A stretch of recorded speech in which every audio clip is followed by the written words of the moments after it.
from the deadly shootings of Renee Good and Alex Preddy by immigration agents in Minnesota continue to have ripple effects across the country. But they've also triggered more grief for a bereaved mother here in Western New York. News 4 Investigates' Rob Petrie joins us with more on how she's calling for accountability tonight. Rob. Yeah, that's absolutely right, Dave and Kelsey. An Alden woman has filed a lawsuit calling for an updated policy and a change in the way that Border Patrol agents are trained after her son was gunned down by them nearly 3 years ago in New Mexico. What I want is for these 5 men to sit in front of me and say, yeah, what we did was wrong. That's the goal of a wrongful death lawsuit filed by Kimberly Lewis, a resident of Alden, whose son, Joel Inbody, was gunned down by U.S. Customs and Border Protection on the night of April 2nd, 2023. News 4 Investigates broke the story of what happened to Joel back in 2023 as part of a 3-part series where we also show the body cam footage from that night. Joel had been sightseeing and somehow ended up on Interstate 10 in New Mexico. They were not in any danger of his stick.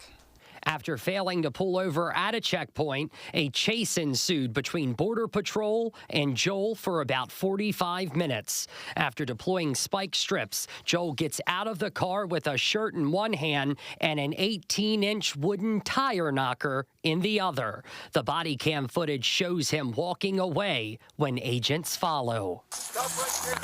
Stop, man. Stop it. Stop. Write it down. Put it down. Hey! They're in a desert.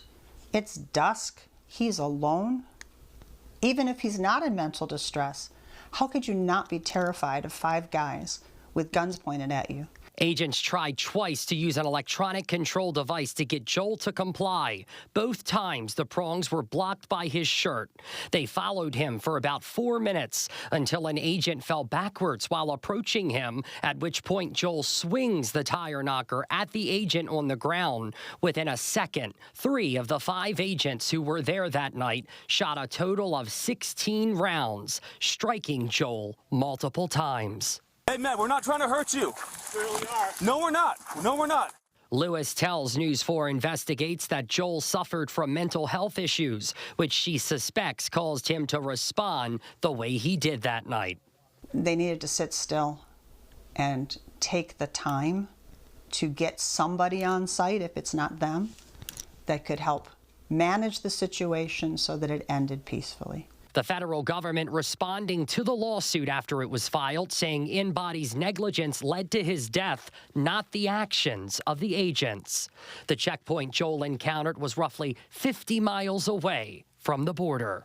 The U.S. Border Patrol has a 100-mile radius in which they can stop anyone for any reason at any time. We are closer to the northern border here in Buffalo than Joel was to the southern one when he encountered that checkpoint.